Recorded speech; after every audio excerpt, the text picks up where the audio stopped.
হাড়কাঁপুনি জ্বর নিয়েও রান্নাঘরে ইফতার তৈরির কাজে ব্যস্ত তনিমা। রোজা থাকা অবস্থায় কয়েকবার মাথা ঘুরিয়ে এলেও বিশ্রাম নেওয়ার সময়টুকু নেই তার।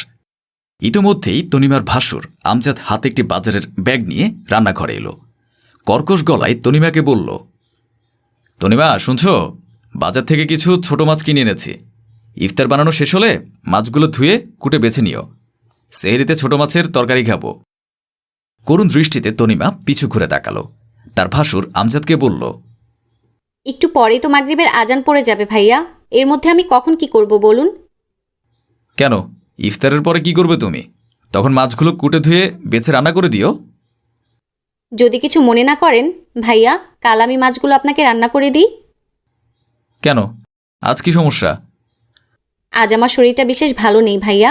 অবশ্য রোজা না থাকলে আমি চেষ্টা করতাম মাছগুলো আপনাকে রান্না করে দিতে। তাছাড়া আপনার যদি খুব বেশি ছোট মাছের তরকারি খেতে ইচ্ছে করে তো ভাবিকে একটু বলুন না মাছগুলো ধুয়ে বেছে দিতে। আচমকা রেগে গেল আমজাদ। ধমকের স্বরে বলল, কি বললে তুমি? এত বড় সাহস তোমার আমার বউকে বলতে বলো এই ছোট মাছগুলো বেছে দিতে? শান্ত গলায় তনিমা বলল, কিছু মনে করবেন না ভাইয়া, ভাবি তো সারাক্ষণ অবসরই থাকে, ঘরের কাজ করতে হয় না তার। তাই ভেবেছিলাম ভাবি মাছগুলো কেটে ধুয়ে দিলে আমি রান্না করে দিতাম, যেহেতু আপনার খাওয়ার এত ইচ্ছে। তনিমার এ কথায় পুরো বাড়ি মাথায় তুলে ফেলল আমজাদ। রান্নাঘরে ছুটে এলেন আমজাদের মা রোকেয়া বেগম এবং আমজাদের বউ লিজা। আমজাদ তার মায়ের দিকে আঙুল তুলে উঁচু গলায় বলল, তোমাকে বলেছিলাম না মা, এমন ছোট ঘরের মেয়েকে এবারের বউ করে না আনতে?